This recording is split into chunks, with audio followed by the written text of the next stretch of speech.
Hey guys, this is Erik with HustlePaintball.com. Got a quick video for you today.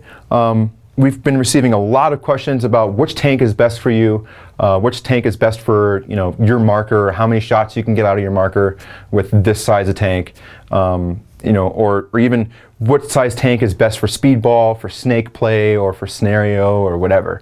I got a couple of markers here with a few different size tanks threaded into them. And basically what I'm going to go over is what you're looking for. What's the key thing that would fit you best?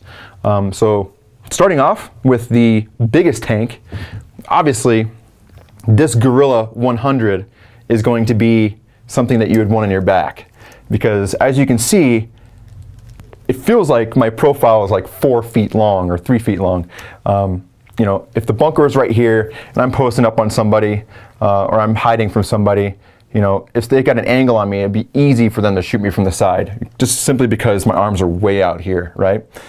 So the idea behind the 100 or any big, large tank is to be on your back or in a backpack. Obviously, if you're someone like David Baines, where you're just huge, and you can actually use a tank like this. Obviously, when he's holding it, it looks like it's a 68. But going on to the opposite side of the spectrum, which is the most commonly, one of the most common questions that we have is, oh, I want a peanut. I play the snake. I want a peanut to keep my profile real small. Well, the most common thing that people forget is that since it's shorter, you don't gain that much leverage. As opposed to the 100 I was just holding, I had a lot of leverage, especially when I was pushing into my shoulder.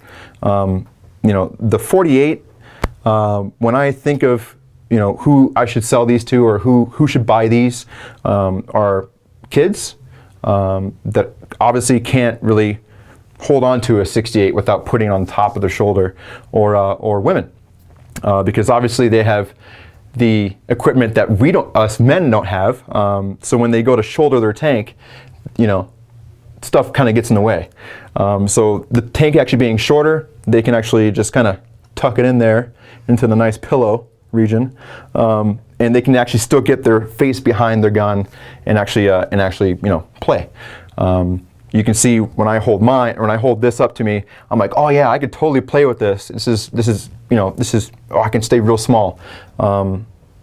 It's oftentimes people forget that when you're playing snake or playing speedball, you have to bump yourself into your own bunker, or you have to edge the person out. So you're still going to be shooting a lot. It's not just running off to snake one and having a small profile. You're going to need some more air for that. So typically, what I run with on every rec day play, what I find the most comfortable is the 45-45 by Ninja. It's probably the best of both worlds. You have a really light tank. It's the perfect amount of length, so you can actually still play, still have enough leverage, still be solid. And I only run with 2 pods at the most per rec day. So that's what I run with, and that's my personal preference during everyday play. But as we all know, the 68 being the most popular, either with Gorilla or Ninja, or any brand for that matter, 68, there's tons of them out there. They're probably one of the most popular tanks out there on the market. It's the best balance between weight, the amount of air, and length. It's just the perfect go-to tank. I don't really need to go into that. But the 77, or even the Gorilla 88 or the Ninja 90, obviously the 77 is just one step bigger, or even the Gorilla 70 is only 2 cubic inches larger, but the tank itself is actually longer. They did that just basically to accommodate people that have longer arms. And the 77 is Ninja's answer, which is still the perfect amount of length.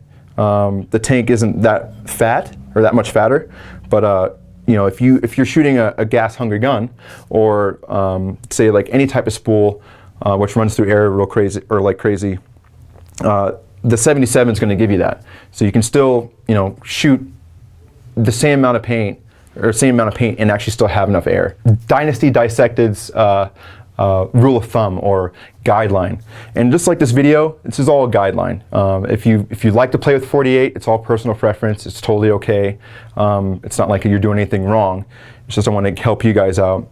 If you guys haven't seen Dynasty Dissected's video, the rule of thumb was basically you're holding your marker with your tank, and if it meets up to the crease of your elbow, where your your forearm stops and your bicep starts, that was a good length for you. So obviously on me, this is like an inch too short, but I mean, who cares?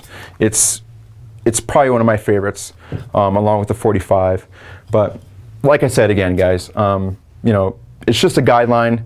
Obviously with the bigger tanks, if you're playing scenario, you want to put it on your backpack or in like a pod pouch or something like that.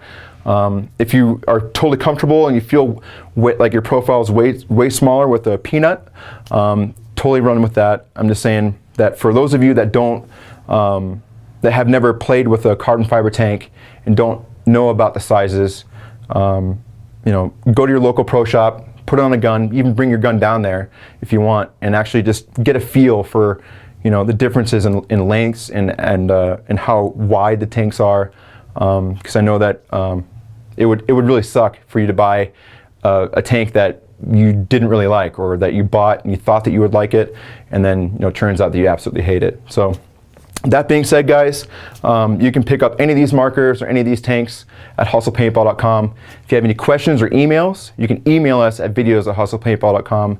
And of course, subscribe to our YouTube channel, like us on Facebook, follow us on Twitter, and of course, just read our blog. We know that we've lost Trevor. We're all going to be doing a part in writing some more blogs. And come join us at pbriot.com. I know that there's a lot of people that have custom tank covers, show off pictures, or even just their whole marker setups. So with that being said, guys, I'll see you guys later.